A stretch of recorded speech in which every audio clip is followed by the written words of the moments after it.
The warning light on my dashboard turned red 3 seconds before the whole debris field lit up like a firework display, and I knew right away that something was very wrong. My name is Daniel Cole, and I fly a salvage ship called the Wandering Star through the junk fields past the orbit of Jupiter. It is not a glamorous job. Most days I pull dead satellites and broken cargo pods out of the dark and sell the metal for scrap, but that day was different. That day, my scanners picked up a ship that should not have existed. It was tumbling end over end through a cloud of ice and rock, trailing smoke that had no business burning in the vacuum of space. The hull was a color I had never seen before, a deep violet metal that seemed to drink in the light from my ship instead of reflecting it. No human shipyard built that thing. I knew it in my gut before my computer even finished its scan. "Nathan, are you seeing this?" I said into my radio. Nathan was my old engineer, a man who had been flying with me for 6 years and had seen just about everything space could throw at us. His voice came back tight and fast. "I am seeing it, and I do not like it, Daniel. That ship is not on any registry, not ours, not anyone's, and it is losing power fast. Whatever hit it hard. I should have turned around right then. Every rule I had ever learned about salvage work told me to leave unknown wrecks alone, especially ones that were still smoking. Unknown wrecks could have unstable reactors. They could have automated defense systems still running on backup power, ready to fire at anything that got close. They could have radiation leaking from a damaged core. A smart pilot flies away from that kind of danger and reports it to the proper authorities.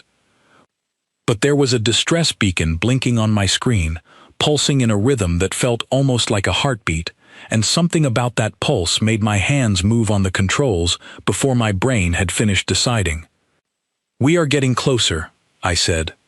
"Daniel, that is a bad idea," Nathan said, but he did not argue further. He knew me well enough by then to understand that once I made up my mind, talking me out of it was a waste of breath. I brought the Wandering Star in low and slow, easing between chunks of drifting ice that could tear a hole in my hull if I hit them wrong. The alien ship grew larger in my window, and I could see now that its hull had been torn open near the back, as if something had bitten a piece right out of it. Wires and broken panels floated free around the wound, spinning slowly in the emptiness. "Power signature is dropping," Nathan said. "Whatever is keeping that ship alive, it does not have much time left." I did not answer him. I was too busy threading my ship through the debris, watching my proximity sensors scream warnings at me with every meter I moved closer. Sweat had started to form on my forehead despite the cold recycled air of my cockpit. Then something moved on the wrecked ship. I almost missed it, a small flicker of motion near the torn hull, but when I looked closer, I saw an airlock cycling open and shut, stuck in some kind of broken loop. Someone, or something, was still alive in there and trying to get out. "There is a survivor," I said. "I am going in." "You cannot dock with that thing. The hull is unstable," Nathan said, his voice rising with worry. "I am not docking. I am using the tether line." I pulled my ship as close as I dared and grabbed my suit from the storage locker behind my seat. My hands were shaking as I sealed the helmet, and I told myself it was just the cold air of the suit cycling on, even though I knew that was a lie. Fear does strange things to a person's hands. I clipped the tether to my belt and stepped into the small airlock chamber at the side of my ship. When the outer door opened, the silence of space pressed in on me from every direction, and for a moment all I could hear was my own breathing, loud and fast inside my helmet. I pushed off gently and drifted across the gap between the two ships, using small bursts from my suit thrusters to guide myself toward the broken airlock. Debris floated past me, some pieces close enough to touch, and I had to twist my body more than once to avoid a jagged piece of metal that could have torn my suit open. When I reached the alien ship, I grabbed onto a handhold near the broken airlock and pulled myself inside. The corridor beyond was dark, except for a faint red light pulsing somewhere deeper in the ship, and the air, according to my suit sensors, was thin but breathable, mixed strangely with the vacuum leaking in from the torn hull. "Nathan, I am inside. Corridor looks intact for now. I am going to find that survivor. Be careful. If that ship starts breaking apart while you are inside it, I do not know if I can pull you out in time." I did not respond. I was already moving down the corridor, my boots gripping the magnetic strips built into the floor, my flashlight cutting through the dark. Strange symbols covered the walls, glowing faintly with an inner light that had nothing to do with electricity as far as I could tell. This was not just an alien ship. This was something built by a civilization far beyond anything I had ever encountered. The red pulsing light grew brighter as I moved deeper, and soon I found its source. A single door, twisted slightly on its frame from the force of whatever had torn the ship open, stood at the end of the corridor. Behind it, through a small cracked window, I could see a room bathed in emergency lighting. And there, floating gently in the low gravity, was a figure. At first, I thought it was a piece of the ship's decoration, some kind of statue or art piece, because its skin seemed to shimmer faintly with colors that shifted like oil on water. But then I saw the chest rise and fall, slow and shallow, and I realized I was looking at a living being. Her face, and I could already tell somehow that this being was female, though I could not have explained how I knew, was shaped close enough to human that it struck something deep and old in my brain, a recognition that crossed the gap between our two different worlds. But her skin held that strange shifting color, and a crown-like structure of pale metal seemed to grow directly out of the skin at her temples, curling back over her head like a natural part of her body rather than something worn. She was breathing, but barely. "Nathan, I found her. She is alive, but she is in bad shape. I need to get her out of here now." "Her? Daniel, please tell me you are joking." "I am not joking. Just get ready to open the outer airlock the second I am back across." The door to the room was jammed, twisted just enough that it would not slide open on its own. I set my shoulder against it and pushed with everything I had, my boots slipping slightly on the magnetic floor strips despite their grip. The metal groaned, resisted, and then finally gave way with a shriek that echoed strangely through the thin air. I pushed inside and reached her, gently gathering her into my arms. She weighed almost nothing in the low gravity, but I could feel real weight and substance to her body, not some illusion or projection. This was a living person, fragile and hurt, and she needed help immediately. As I turned to carry her back toward the corridor, a deep groan rolled through the ship, and the floor beneath my feet shuddered violently. "Daniel, I am reading a power spike in that ship's core," Nathan said, panic clear in his voice now. "Whatever is left of its reactor, it is not stable. You need to move right now." I did not need to be told twice. I held her tightly against my chest with one arm, and used the other to pull myself along the corridor, moving as fast as the low gravity would allow. Sparks began to shower down from damaged wiring above us, and the pulsing red light turned into a frantic strobe that hurt my eyes even through my helmet visor. The corridor seemed twice as long on the way out as it had on the way in. My lungs burned inside my suit, and I forced myself to keep moving, one handhold at a time, refusing to let my grip slip even for a second. When we finally reached the torn airlock, I saw the debris field outside had grown thicker, chunks of ice and metal spinning faster now, disturbed by whatever was happening deep inside the dying ship. I clipped my tether tight and pushed off with as much force as I dared, holding her against me as we drifted across the gap. Come on," I muttered under my breath, watching my ship grow closer. Behind us, the alien vessel shuddered again, this time so violently that a section of its hull peeled away entirely, spinning off into the dark like a leaf caught in a storm. We reached my airlock just as the alarms on my suit began screaming about radiation levels rising sharply behind us. I shoved us both inside and slammed my hand against the emergency seal, and the outer door hissed shut just as a wave of heat and light washed past outside, the alien ship finally giving in to whatever damage had been done to it. The inner door opened, and I stumbled into my ship's small medical bay, laying her down gently on the cot bolted to the wall. My hands were still shaking as I pulled off my helmet, gasping for the familiar recycled air of my own ship. "Daniel, are you both all right?" Nathan called from the cockpit. "We are alive," I said, though my voice came out rough and unsteady. "Get us moving away from this field, now." I felt the engines hum to life beneath me as Nathan pulled us clear of the drifting debris, and only then did I let myself really look at the woman lying on my cot. Her chest rose and fell in slow, shallow breaths. The strange crown-like structure at her temples pulsed faintly with a soft light, syncing somehow with her heartbeat. I reached for the medical scanner mounted above the cot and ran it over her body, watching the readings scroll across the small screen, numbers and shapes that made no sense against any human medical database I had ever used. "She needs help. I do not know how to give her," I said quietly, mostly to myself. That was when her eyes opened. They were a color I had never seen on a living creature before, a deep gold that seemed to glow faintly from within, and they locked onto mine with a sharpness that told me she was far more alert than her weak body suggested. Her lips parted, and she spoke, though the sound that came out was nothing my ears could understand, a flowing language full of soft consonants and rising musical tones. My translator earpiece, an old model I kept for trading with foreign stations, crackled and struggled, throwing out broken fragments of words. "Where, danger, family." She tried to sit up, her body trembling with the effort, and I gently pressed a hand against her shoulder to keep her still. "You are safe," I said slowly, hoping the tone of my voice would carry meaning, even if the words did not translate cleanly. "You are safe now." She stared at me for a long moment, her golden eyes searching my face, as if trying to decide whether to believe me.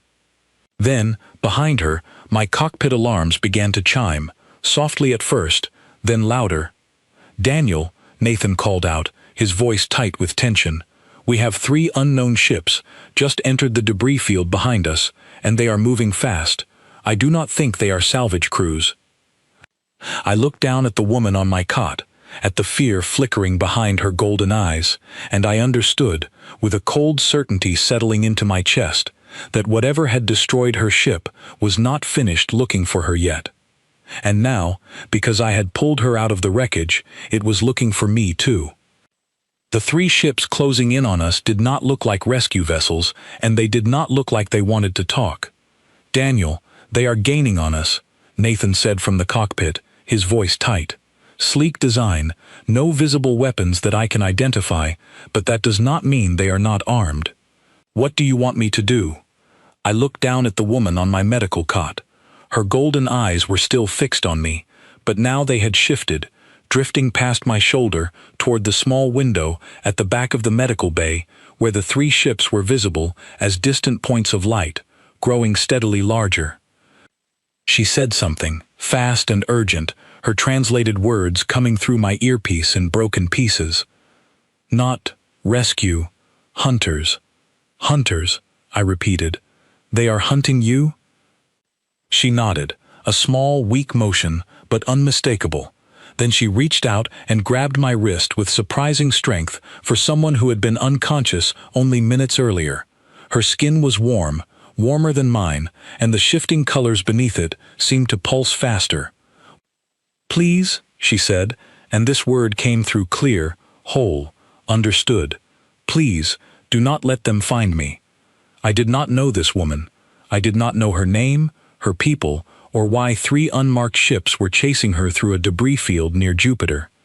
Every rational part of my brain told me to hand her over the moment those ships caught up to us, explain that I had simply found her floating in wreckage, and let whoever she was running from sort out their own problems. That was the safe choice.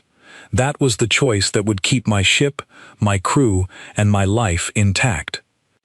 But her hand was still wrapped around my wrist, and her eyes held a kind of fear that I recognized instantly, the same fear I had seen in the eyes of people trapped in collapsing mine shafts and burning cargo ships during my years of rescue work before I became a salvager. That fear did not lie. "Nathan, take us in tighter through the debris field," I said. Use the bigger chunks for cover. Do not give them a clean shot at us."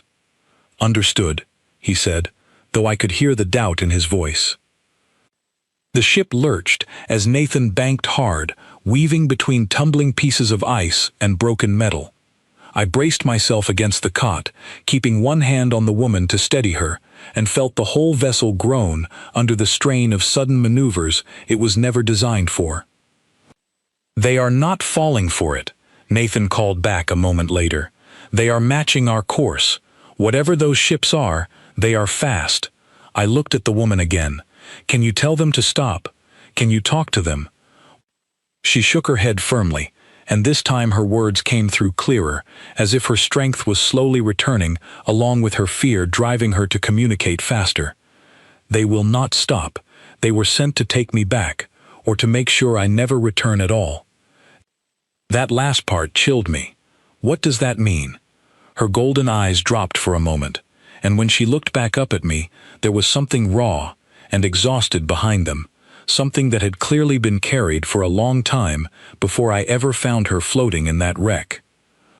"My name is Althera," she said. "I am the heir to my family's throne, and my family tried to have me killed." I stared at her, my mind racing to process what she had just said. Before I could respond, the ship shook hard, and warning lights flooded the cockpit behind me. "Daniel, they just fired something at us," Nathan shouted. "Not a weapon, I think. Some kind of scanning pulse. They are trying to lock onto our position more precisely. Can you shake it?" "I am trying." I turned back to Althara. "Your own family tried to kill you. Why would they send ships after you now?" "Because I survived," she said simply.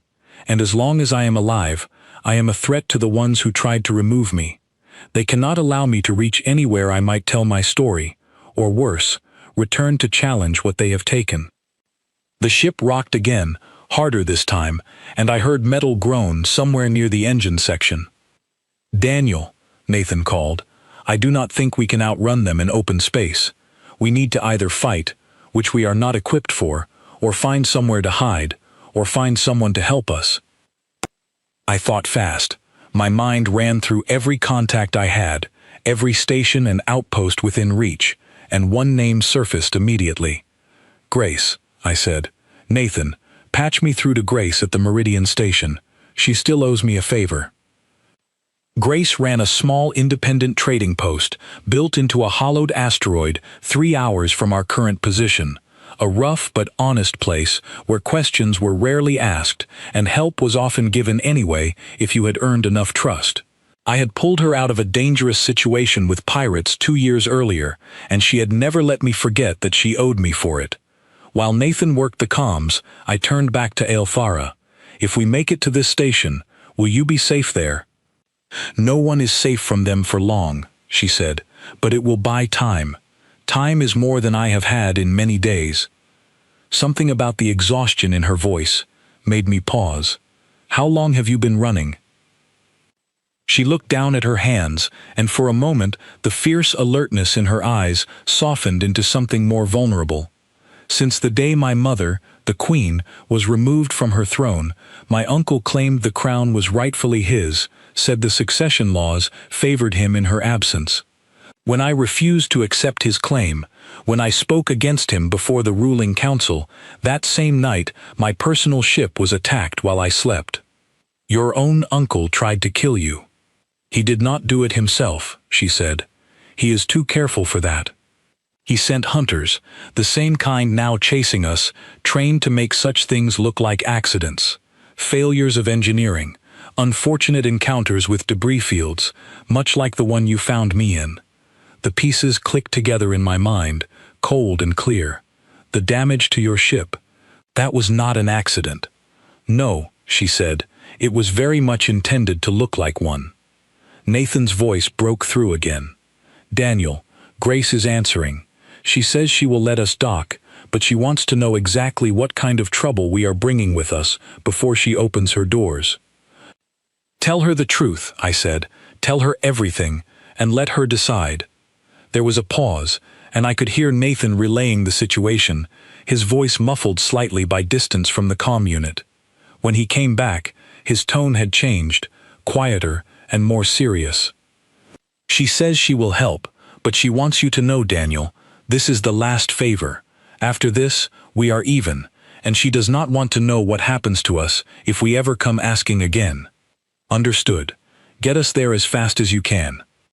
I turned my attention back to steadying Aelthara as the ship shook with another near miss from our pursuers, and I found myself asking a question I probably should have asked much sooner. Why did they not just destroy your ship completely? Why leave you alive in the wreckage at all? Her expression darkened. "Because a body must be found for a death to be believed. My uncle needs proof that I am gone, not simply rumors of an accident. If my ship is only debris, and I am never recovered, questions will be asked. My people are not fools. They will demand evidence." "So, they were coming back for you," I said slowly, understanding dawning. "To finish the job properly, and make sure there was a body this time." She nodded. "You arrived first." The weight of that realization settled over me heavily. I had not simply rescued a survivor of an accident. I had interrupted an assassination in progress, and the assassins were still very much active and now aware that their target had escaped. "Daniel, we are 3 minutes from Meridian Station," Nathan called.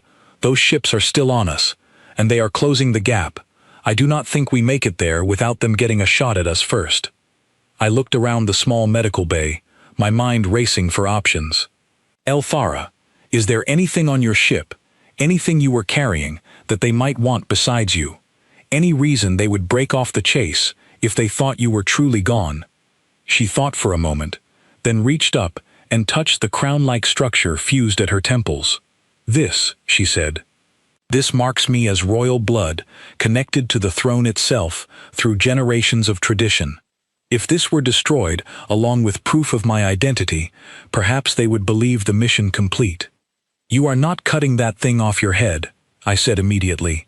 "Whatever else happens, we are not doing that." A faint, tired smile crossed her lips, the first expression close to warmth I had seen from her. "I did not expect you to suggest it. I only meant to explain what they are truly looking for."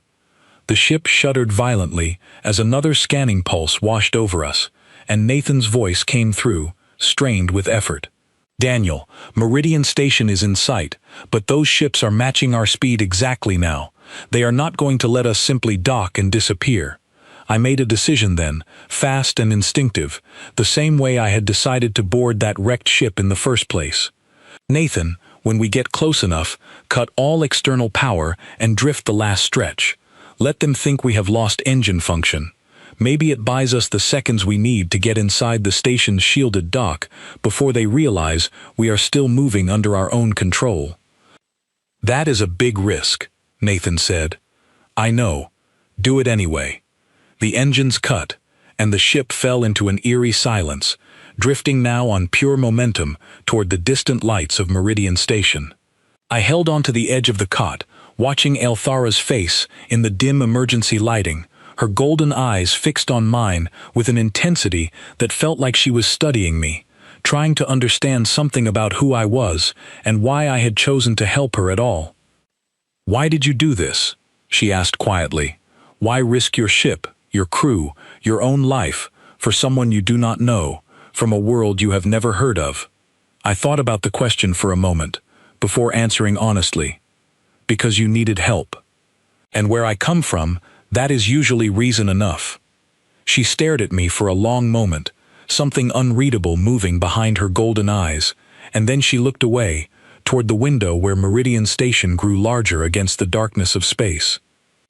"Where I come from," she said softly, "it is never that simple."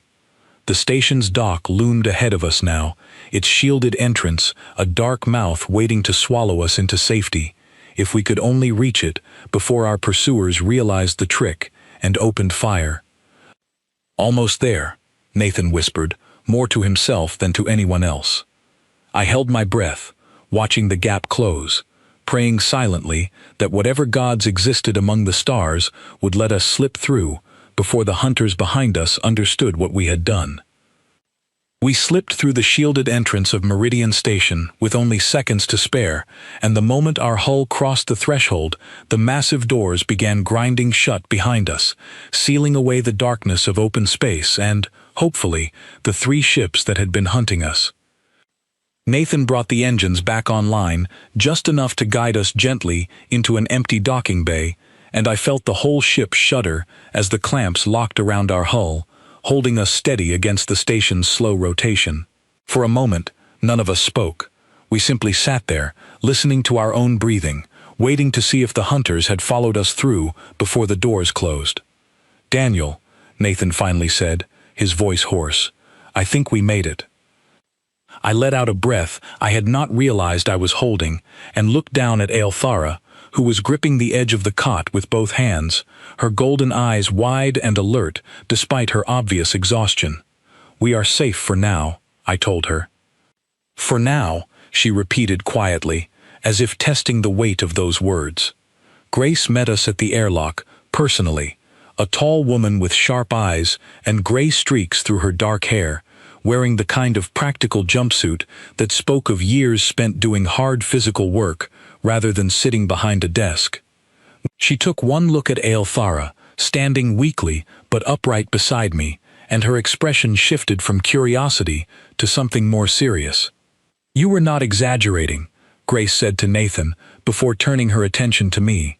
"Daniel Cole, you have a talent for finding trouble that most people would run from." "She needed help," I said simply. Grace studied Aelthara for a long moment, taking in the shifting colors of her skin, the crown-like structure at her temples, the exhaustion clear in every line of her posture. "Well, whatever kind of trouble you are, you look like you need somewhere to sit down before you fall down.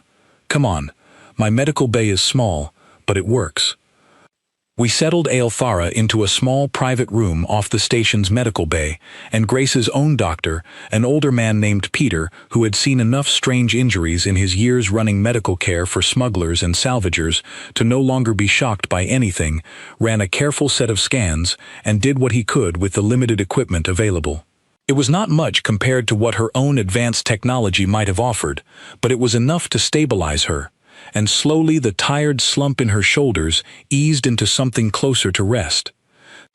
I stood in the corridor outside her room later that evening, station time, running through everything that had happened since I found her floating in that wreckage.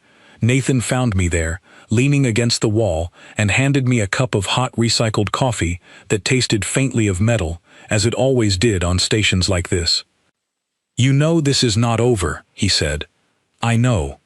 Those ships that were chasing us, they are not going to just give up because we slipped through one shielded door. Whoever sent them, this uncle of hers, he is not going to stop looking." I took a sip of the bitter coffee and thought about everything Aelthara had told me during our flight, about the throne stolen from her mother, about the assassination made to look like an accident, about a family willing to hunt down their own blood to secure power. "No," I agreed, "he is not going to stop." We did not have to wait long to be proven right. 3 days later, station time, the alarms across Meridian Station began blaring in the middle of what passed for the night cycle, and I was awake and moving before Nathan's voice even reached my ear through the comm unit. "Daniel, you need to get to the docking bay, right now. There are ships incoming, and they are demanding to speak with the station commander about a fugitive they claim is hiding here." I ran through the narrow corridors of Meridian Station, past confused workers rubbing sleep from their eyes, until I reached the small medical room where Aelthara had been resting. She was already awake, standing by the window, watching the darkness of space beyond the station's thick reinforced glass, her expression calm in a way that unsettled me more than panic would have. "They found me," she said, not turning around. "How?" "They likely tracked residual energy signatures from my body's natural systems. It is difficult to hide from those trained specifically to find it. I should have expected this sooner." Grace burst into the room a moment later, her face tight with worry. "Daniel, there are 5 ships out there now, and they are armed. Properly armed this time, not just scanning equipment. They are demanding we hand over any survivors from a wreck near Jupiter's debris field, claiming it is a matter of royal law that supersedes any station's independent authority. And if we refuse? I asked. They are saying they have the right to search the station by force if necessary, and that any station found harboring what they called a stolen fugitive will be considered in violation of interstellar treaties that, frankly, most of us out here have never even heard of before today. Elithara finally turned from the window, her golden eyes sharp and focused despite the danger closing in around us. They will not stop with a search. If they believe I am here, they will not leave until they have confirmed it, and if they confirm it, they will not leave without me, one way or another. We are not handing you over, I said immediately. Daniel, Grace cut in, her voice tight with barely controlled frustration. This station cannot survive a real fight against 5 armed ships. We have basic defenses, nothing that could stand against whatever technology they are carrying. If they decide to force their way in, people here will get hurt, people who have nothing to do with any of this. I understood her fear completely. Meridian Station was home to dozens of families, workers who had built their entire lives around this small rock floating in the emptiness of space. I could not ask them to risk everything for a stranger I had known for only a few days, no matter how much my instincts told me she deserved protection. There has to be another way, I said, my mind racing. Elithara stepped closer, her expression calm but resolute. There is. I will go out to meet them myself, alone, and negotiate for the safety of everyone on this station. Perhaps I can convince them that continuing this pursuit costs more than it gains. They tried to kill you once already, I said sharply. You cannot seriously believe they will negotiate in good faith now. I do not believe that, she admitted, but I believe it buys time for everyone here to prepare, or to evacuate, or to find some option neither of us has considered yet. No, I said firmly. We are not sacrificing you to save time. There has to be another way, and we are going to find it together. Nathan's voice crackled through the comm unit, clipped to my shoulder. Daniel, Grace, you both need to hear this. The lead ship out there just identified itself. Its captain is someone called Commander Voss, and according to the station's old registry files, this same commander has a history, quiet, mostly buried, but a history of handling delicate matters for the royal family from Elithara's home system. This is not just some hired hunter. This is someone trusted with their darkest business. Elithara's face paled slightly at the name. Voss, she repeated. He was the one who removed my mother from power. If he leads this fleet personally, my uncle considers this matter urgent enough to demand his most trusted enforcer handle it directly. Which means he is not leaving without you, I said. No, she agreed quietly. He is not. I looked around at the small group gathered in that room, Nathan's voice tense over the comm, Grace's worried expression, Elithara's resolute calm masking real fear underneath, and something settled in my chest, cold and clear and absolutely certain. Then we fight, I said, not because we are strong enough to win a real battle against 5 armed ships, because we are not, but because sometimes the only way through a bad situation is to make the other side believe fighting you costs more than they are willing to pay. Grace stared at me like I had lost my mind. Daniel, we have 3 small defense turrets and a handful of outdated shield generators. That is not a fighting force. That is barely a deterrent. Then we get creative, I said. Nathan, how much of the salvage we have collected over the past few months is still sitting in our cargo hold? There was a pause, and I could practically hear Nathan running numbers in his head. Enough scrap metal and old parts to fill 3 cargo bays. Why? Because sometimes the best weapon is not a weapon at all, I said, an idea forming rapidly in my mind, born from years of jury-rigging broken equipment out in the harsh unpredictability of deep space salvage work. Grace, does this station still have those old mining charges stored from when the previous owners tried to break apart asteroids for raw material? Her eyes widened slightly as she understood where my thoughts were heading. We have a small supply, yes, but Daniel, using those against ships, that could kill people. I am not talking about using them against the ships directly, I said. I am talking about using them against the debris field surrounding this station. If we detonate charges carefully placed among the larger asteroid fragments outside, we can create a wall of moving debris dense enough to make any ship think twice about pushing through at full speed. It will not stop them permanently, but it will slow them down, force them into careful maneuvers, and buy us time to figure out our next move.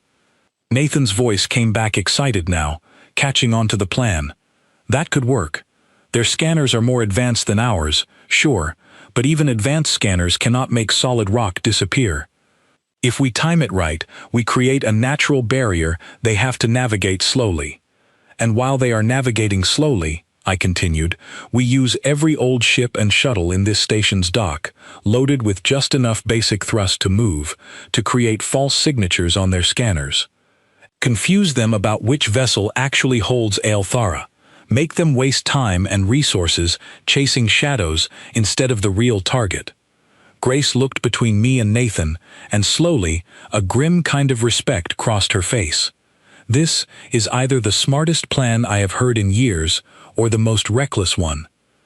Possibly both. Probably both, I admitted. Aelthara had been listening quietly throughout this exchange, and now she stepped forward, her golden eyes bright with something that looked almost like hope, beginning to push through her exhaustion. You would risk this station, your own ship, your crew, all of it, for a plan built on scrap metal and old mining charges? I would risk a lot more than that, I said honestly, because the alternative is handing you over to people who tried to kill you once already, and I am not doing that. She held my gaze for a long moment, something shifting behind her golden eyes that I could not quite name, and then she nodded firmly. Then let us begin. We do not have much time before Commander Voss grows impatient. What followed was the fastest, most chaotic hour I had experienced in years of dangerous salvage work. Nathan and Grace's small crew worked frantically to rig old shuttles with basic automated flight patterns, giving them just enough erratic movement to appear as potential escape vessels on enemy scanners. I worked alongside station workers to carefully place mining charges among the largest debris fragments floating just outside the station's perimeter, calculating angles and blast radiuses with numbers scratched hastily onto a datapad, praying my math held up under real pressure. Aelthara, despite her exhaustion, insisted on helping wherever she could, her steady hands surprising the station workers with unexpected knowledge of ship systems that came from a lifetime spent around technology far beyond anything they had ever touched. Commander Voss is losing patience, Nathan announced over the comm, his voice tense. He has given us 10 more minutes before he says his fleet will begin what he calls a full compliance search, which I am guessing means force. We need 8 more minutes to finish placing the last charges, I said, sweat forming on my brow despite the cold vacuum just beyond the station's thin hull. Then we have 2 minutes to spare, and I do not like those odds. We worked faster, hands moving on instinct, built from years of dangerous work in unforgiving environments, and finally, with barely a minute left on Nathan's countdown, the last charge clicked into place. Detonate on my signal, I said, pulling myself back toward the station's airlock as fast as my tired body would allow. The moment I was safely back inside, I gave the order, and a series of controlled explosions rippled through the debris field outside Meridian Station, sending massive chunks of rock and ice tumbling into new, chaotic patterns that would take even advanced scanning systems precious time to properly map and navigate. "It is working," Nathan shouted, watching the enemy ships on our monitors slow their approach, clearly caught off guard by the sudden shifting obstacle course now surrounding the station. They are having to reroute. This is buying us real time. At the same moment, the rigged shuttles launched from the station's dock, scattering in different directions with just enough erratic, unpredictable movement to mimic genuine escape attempts. Confusion rippled visibly through the enemy fleet's formation as their sensors struggled to determine which signature represented the true threat. "Commander Voss is furious," Grace reported, monitoring an intercepted comm channel with grim satisfaction. "He is ordering his ships to split up and pursue individual targets." This is exactly the chaos we wanted. For a moment, hope surged through me, a wild, desperate hope that our reckless plan might actually work, that we might slip through this danger the same way we had slipped through the station's shielded doors days earlier. Then one of Voss's ships broke away from the confusion entirely, ignoring the false signatures completely, and turned directly toward the section of the station where Althara stood beside me.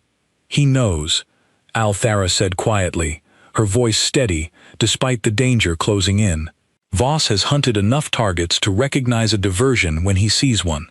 He is not fooled." The ship grew larger on our monitors, moving with terrible purpose directly toward us, and I understood with cold certainty that our clever plan had bought us time, but not nearly enough. "Daniel," Nathan said urgently, "that ship is powering weapons. Real weapons this time, not scanners." I grabbed Althara's arm and pulled her away from the window just as the first shot struck the outer shielding of Meridian Station, the entire structure groaning under the impact, lights flickering violently throughout the corridor.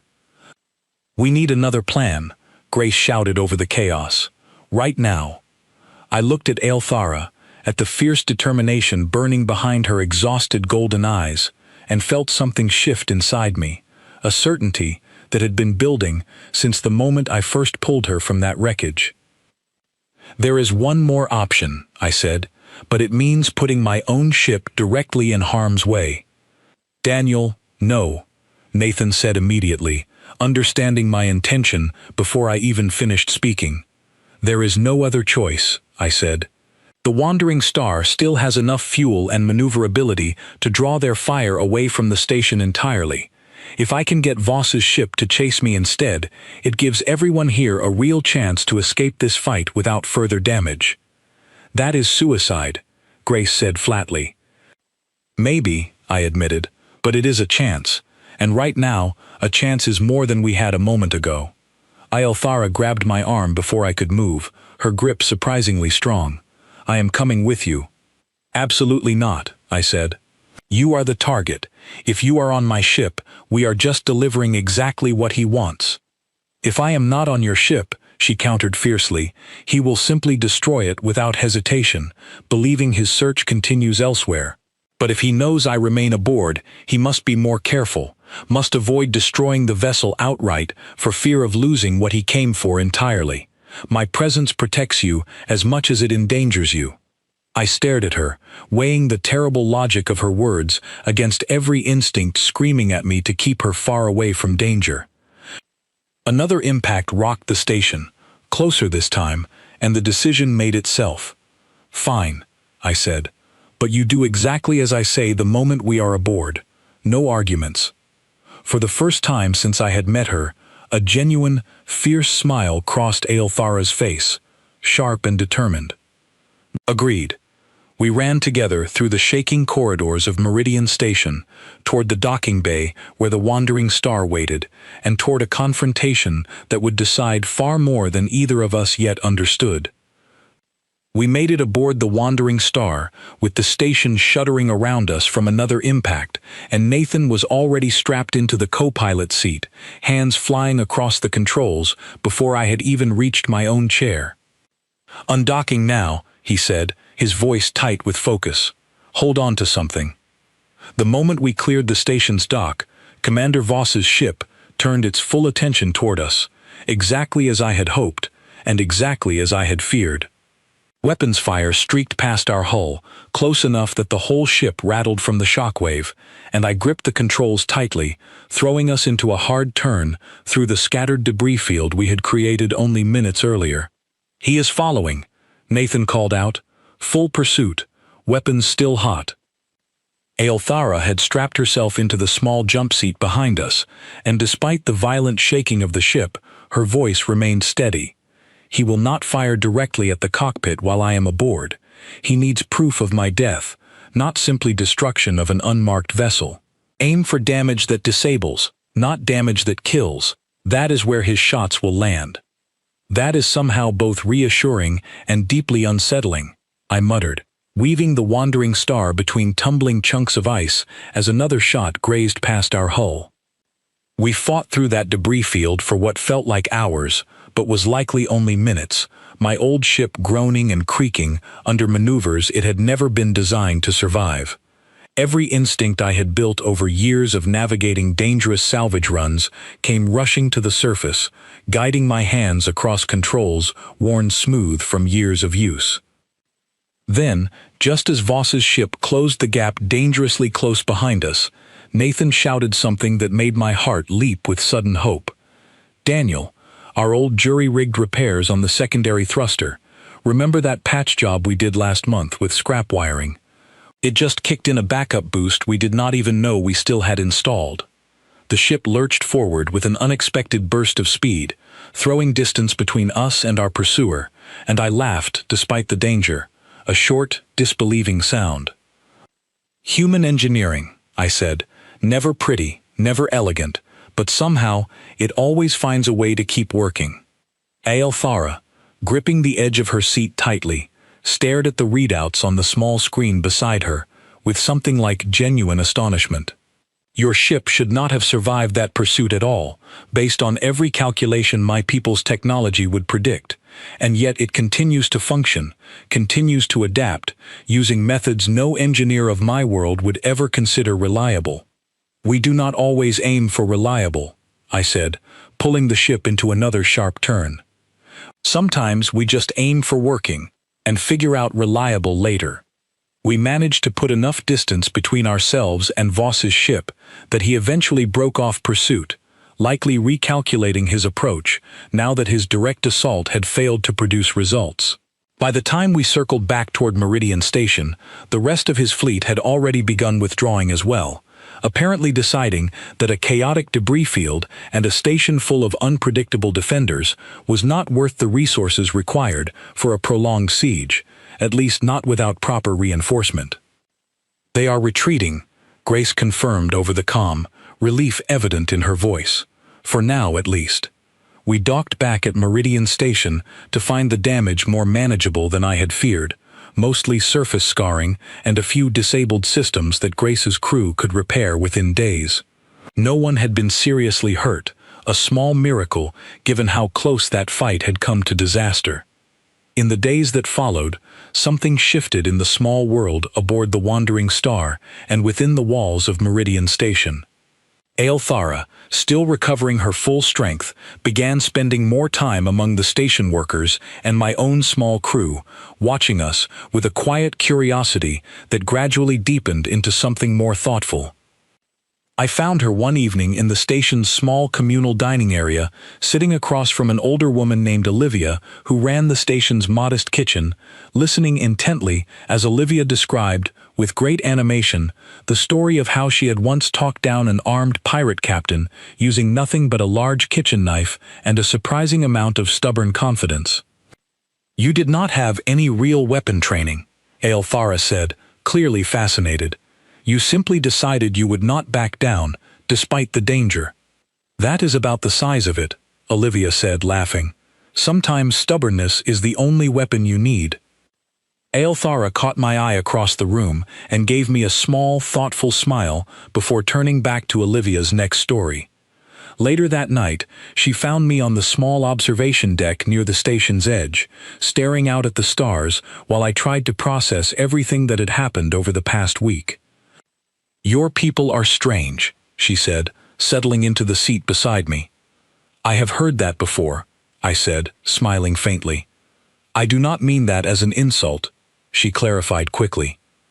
"Where I come from, loyalty is calculated carefully, weighed against political advantage, measured in terms of what one stands to gain or lose. Every alliance carries a price, every kindness carries an expectation of return." "And here?" I asked. "Here, I have watched a woman risk her own life for a group of frightened strangers using only a kitchen knife and stubbornness. I have watched your engineer patch together broken machinery with wire and desperate hope, and somehow it holds. I have watched you, a man who owed me nothing, throw yourself and everyone around you into terrible danger simply because I asked for help, without calculating what it might cost you in return. That is just what people do, I said, or at least what we try to do when we are at our best. It is not what my people do, she said quietly, not often enough, at least. We sat in comfortable silence for a while after that, watching the distant stars, before she spoke again, her voice more hesitant this time. Daniel, I must tell you something, and I fear it will complicate matters further. I turned to look at her, noticing the sudden tension in her shoulders. What is it? The crown-like structure fused to my temples, she said, reaching up to touch it gently. It is not merely decoration, nor simple proof of royal bloodline. It carries within it a genetic signature, a kind of key that can unlock certain systems back home, systems tied directly to succession law and rightful claim to the throne. What kind of systems? Records, mostly. Proof of legitimate lineage, protected against tampering or forgery. My uncle cannot simply claim the throne outright while I still live and this marker still functions, because any formal challenge I make before the ruling council would instantly verify my claim over his. So, as long as you are alive and this thing still works, I said slowly, he can never fully secure his position. Precisely, she said, which means he will not stop hunting me. Not now, not after this failed attempt, not ever, until either I am dead or he finds some way to remove this marker from my body entirely, rendering my claim meaningless even if I survive. The weight of that information settled heavily over me. This was not simply a matter of protecting a stranger from danger anymore. This was an ongoing war that would follow us wherever we went, as long as Aelthara remained alive and that marker remained functional. Why tell me this now? I asked. She met my eyes steadily. Because you deserve to understand exactly what continuing to help me truly means. This is not a danger that ends after one battle, one clever plan, one lucky escape. This will follow us, again and again, until it is resolved one way or another. I thought about everything that had happened since I first found her floating in that wreckage, the danger already faced, the danger clearly still to come, and I found, somewhat to my own surprise, that my resolve had not weakened at all. Then we resolve it, I said simply. One way or another. Her eyes widened slightly, surprise flickering behind the golden depths. You would continue this fight, even understanding fully what it may cost. I already understood enough to board that wrecked ship in the first place, I said. Everything since then has just been details. She studied my face for a long moment, something soft and unguarded crossing her expression before she carefully masked it again. Your people truly are strange, she repeated, though this time her voice carried something warmer than simple observation. 3 days later, disaster struck, from a direction none of us had anticipated. I woke to Nathan's urgent voice crackling through my comm unit in the middle of the station's night cycle. Daniel, get to the medical bay immediately. Something is wrong with Aelthara. I ran through the corridors faster than I thought my body could move, fear driving me forward, and burst into the small medical room to find Peter, Grace's doctor, working frantically over Aelthara's shaking form, her skin's normally shifting colors now flickering weakly, almost gray in places. What happened? I demanded. Some kind of toxin, Peter said, his hands moving quickly across his equipment. Introduced somehow into her system, I am still working out exactly how. Her body is fighting it, but her physiology is different enough from anything I have treated before that I am working mostly blind here. I looked around the small room, my mind racing, and my eyes landed on a half-empty cup sitting on the small table beside her cot, the same kind of cup Olivia used for the station's evening tea service. Someone poisoned her, I said, cold fury rising in my chest. Someone here, on this station. Grace arrived moments later, her face pale with shock and fury of her own. "I have already begun questioning everyone who had access to the kitchen tonight. Daniel, I swear to you, if someone on my station did this, we need to find out who, and fast," I said. "But right now, saving her matters more than anything else." Peter worked for what felt like an eternity, carefully analyzing the toxin's structure and cross-referencing it against whatever fragmented data he could find about Aelthara's biology from the earlier scans. Finally, he administered a treatment, a desperate combination of guesswork and careful science, and we waited in tense silence as her breathing slowly, gradually steadied, the gray tone fading back into her normal shifting colors. "She will live," Peter said finally, exhaustion evident in his voice. But this was close, far too close. It took 2 more days before Grace's investigation uncovered the truth, and when it did, the answer chilled me deeply. A young station worker named Ethan, someone who had lived and worked at Meridian Station for over a year, someone everyone trusted without question, had been secretly in contact with Commander Voss's forces, offered a substantial reward for information, and eventually, for direct action against Aelthara. "He seemed so ordinary," Grace said quietly, staring at the evidence spread across her desk. "I never suspected anything." "That is exactly why it worked," I said grimly. "Voss did not need to send another fleet. He just needed one person willing to betray everyone around them for the right price." Ethan was confined and eventually transferred off the station under careful guard, and the mood throughout Meridian Station shifted noticeably, a quiet unease settling over what had once felt like a safe haven. I found Aelthara sitting up in her medical bed later that day, still weak but alert, her golden eyes carrying a heaviness I had not seen since the day I first found her. "I am sorry," she said before I could speak. "I brought this danger into your home, endangered people who never asked for any part of my troubles." "You did not do this," I said firmly. "Voss did. Your uncle did. The blame belongs entirely to them, not to you." "And yet the danger follows me regardless," she said. "Perhaps I should leave, find somewhere far from here, somewhere that does not put your people at further risk." "Is that truly what you want?" I asked. She hesitated, and in that hesitation I saw something shift behind her exhausted expression, something that looked almost like fear, but not fear of Voss, not fear of her uncle's hunters. "No," she admitted quietly. "It is not what I want at all, but I fear what continuing to stay might cost the people who have shown me more genuine kindness in these past weeks than I received in a lifetime among my own court." I sat down beside her bed, thinking carefully about how to respond. "Aelthara, everyone here made their own choice to help you. Grace, Nathan, Peter, Olivia, all of them knew the risk, and all of them chose to stand with you anyway. That is not a burden you forced upon them. That is a decision they made because they believed you were worth protecting. Why?" she asked, her voice small. "Why would any of them believe that? About someone they barely know, from a world they have never seen?" "Because that is simply who we are," I said. "We do not calculate loyalty like a transaction. We give it, sometimes recklessly, to people who need it, and we figure out the cost later." She was quiet for a long moment, staring down at her hands, before finally looking back up at me, with something new settling behind her golden eyes, a resolve that felt different from the desperate survival instinct I had witnessed since the day we met.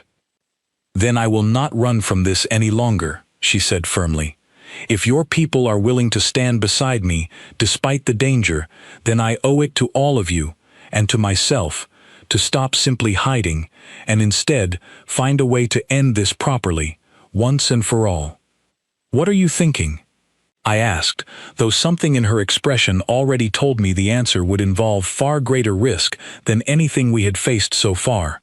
"I am thinking," she said slowly, "that it is time I stopped running from my uncle's hunters, and instead forced a confrontation on my own terms, before Commander Voss decides to return with a fleet far larger than before."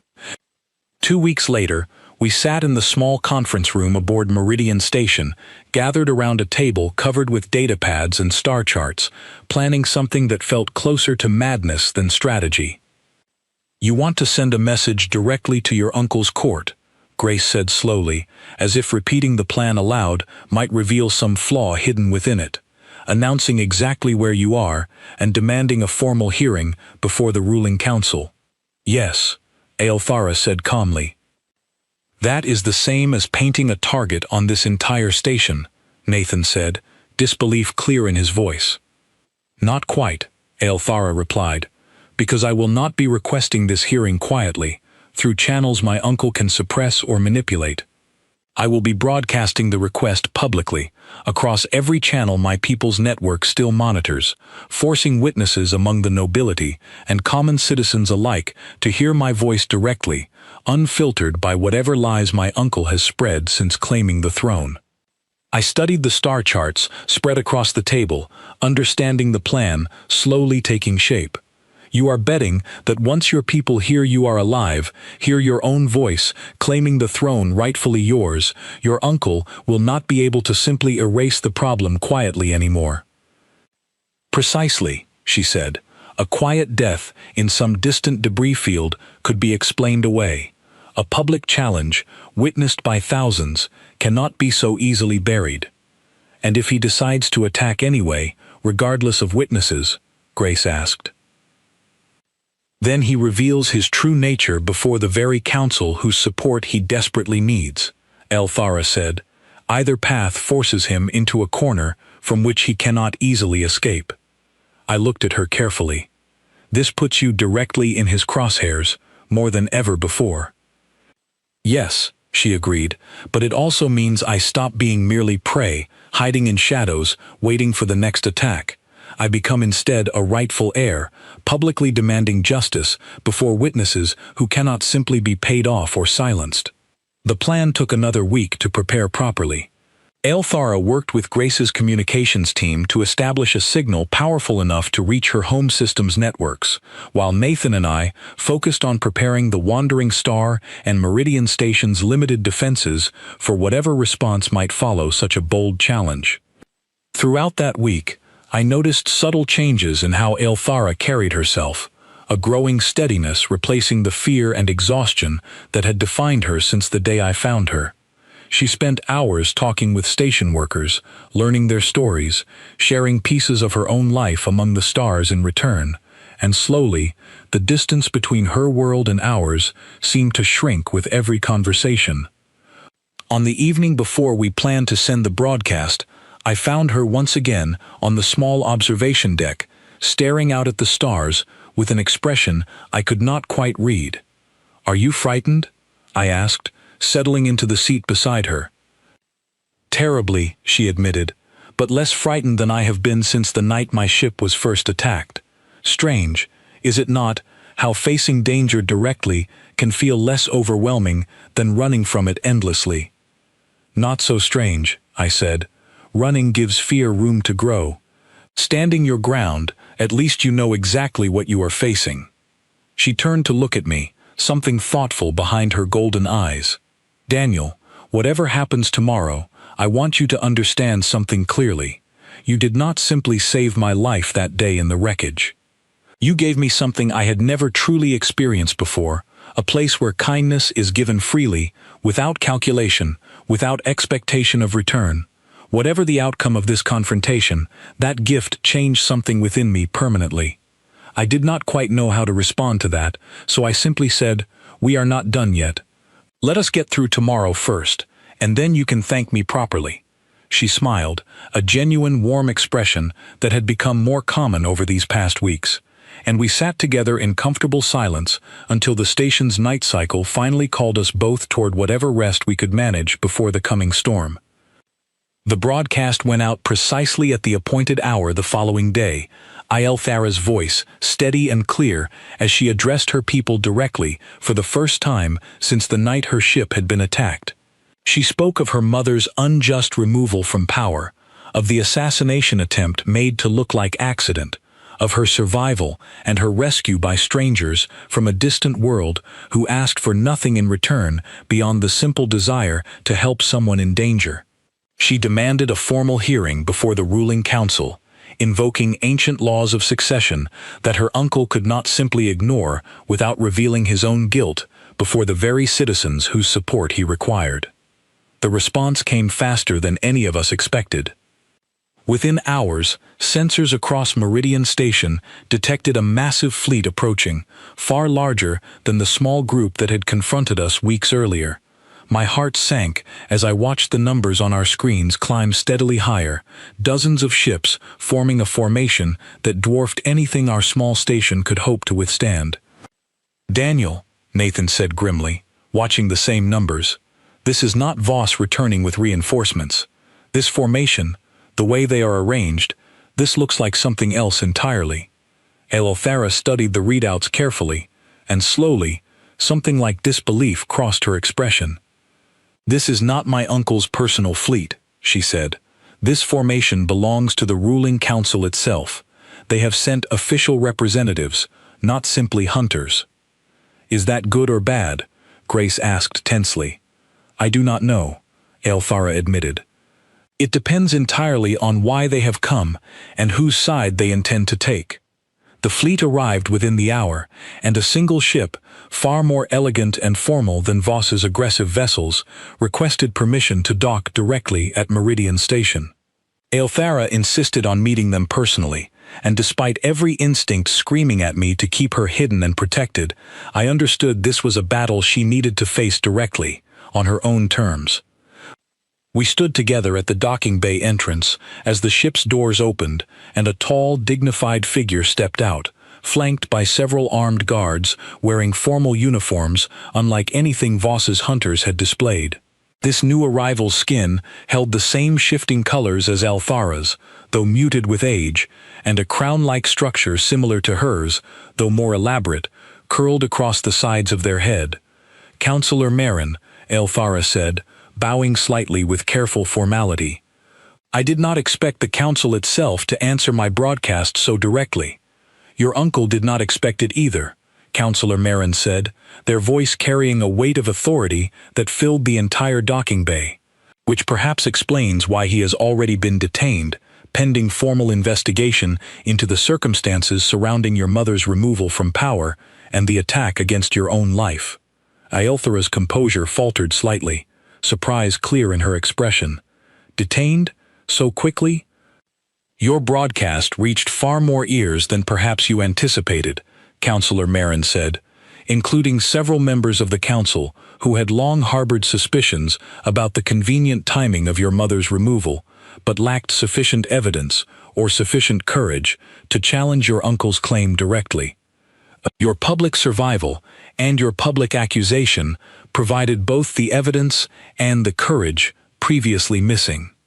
Relief washed over me at those words, though I could see Elthara remained cautious, unwilling to fully trust such a swift resolution to a danger that had haunted her for so long. "And Commander Voss?" she asked carefully, "the one who led the attack against my ship, and later, against this very station?" "Also detained," Councillor Marin confirmed, "along with several others implicated in carrying out your uncle's orders." The Council does not take kindly to discovering that trusted enforcers have been used for personal political assassination rather than legitimate defense of the realm. Elthara let out a slow breath, something in her posture finally releasing tension that had been building since the night her ship was first attacked. "Then this is truly over. The investigation will take time," Councillor Marin cautioned, "but your claim to the throne, given the evidence now before us, stands stronger than ever. The Council requests your formal return home to properly reclaim your rightful position and oversee your uncle's trial personally." I felt something tighten in my chest at those words, a sudden cold certainty that this moment, the moment I had somehow known was coming since the very beginning, had finally arrived. Elthara would return home, reclaim her throne, and the strange, dangerous, unexpected chapter of my life that had begun with a distress beacon in a debris field would simply close, as such chapters eventually do. Aelthara turned to look at me, something complicated behind her golden eyes, and I forced myself to nod, to show her that I understood, that I would not stand in the way of her rightful place among her own people. "Counselor Marin," she said slowly, turning back to face the dignified figure before her, "I will return, to see this matter properly resolved, to ensure my uncle faces full accountability for his actions, and to help guide my people through whatever difficult transition follows such a scandal at the highest levels of power." "The council will be relieved to hear this," Counselor Marin said. "However," Aelthara continued, and something in her tone made everyone in that docking bay pause, "I will not be returning to simply resume my previous life as though nothing has changed. I have learned things these past weeks that I do not intend to forget or abandon once comfortable safety is restored." Counselor Marin's expression shifted slightly, curiosity replacing formal solemnity. "What do you mean?" Aelthara stepped forward, reaching up to touch the crown-like marker at her temples thoughtfully before continuing. "Throughout my life, I was taught that loyalty must always be calculated, that kindness carries hidden costs, that alliances exist only where mutual advantage can be clearly identified. These past weeks, I have witnessed something entirely different among strangers who owed me nothing, who calculated nothing, who simply chose to help because helping was the right thing to do, regardless of personal cost." She turned to look at me directly, and something warm settled behind her golden eyes. "I intend to return home to fulfill my duty to my people, to see justice properly served, and to guide my world through this difficult period. But I do not intend to sever the connections I have built here, among people who showed me kindness without calculation. Daniel Cole and his crew will be recognized formally as honored allies of the Crown, regardless of what political convenience might suggest otherwise.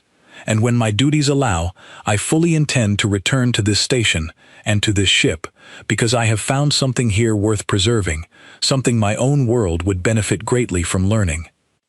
Counselor Marin studied her carefully for a long moment before finally nodding slowly. "The council will honor whatever terms you establish, given the circumstances of your survival and the evidence you have provided against your uncle's crimes. If you wish to maintain ties with those who aided you, that request will not be denied." Relief and something warmer, something I had not expected to feel given the circumstances, spread through my chest at those words. Aelthara turned back to me, her expression softening into something genuinely warm, despite the formal audience surrounding us. "This is not goodbye, Daniel Cole. Whatever duties call me home, whatever responsibilities I must now properly fulfill, I do not intend for this to be the end of what we have built together these past weeks."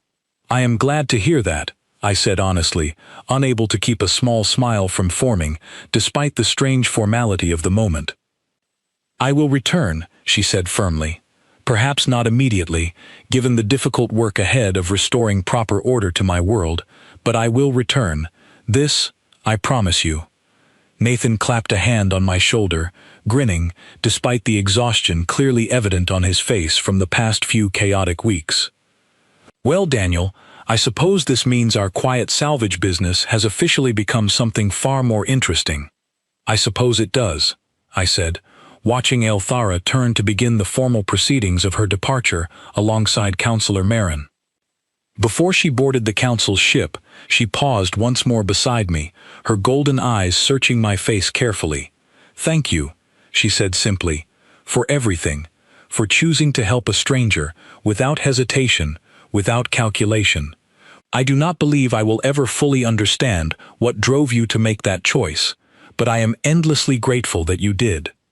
"Where I come from," I said, echoing words I had spoken to her days earlier in that small medical bay, "that is usually reason enough." She smiled, warm and genuine, before finally turning to board the council's ship, leaving behind a small station and a small crew who had somehow, against every reasonable expectation, changed the course of an entire alien world's future simply by choosing to help someone in need. As her ship pulled away from Meridian Station, disappearing gradually into the vast darkness of space, I found myself already looking forward to whatever unexpected chapter might come next, confident, for reasons I could not entirely explain, that this strange and dangerous story was far from truly finished. Somewhere out among the stars, an entire empire had just discovered that humanity, small and scattered and stubbornly kind, was a variable they could no longer predict, and I found myself strangely proud to be part of the reason why.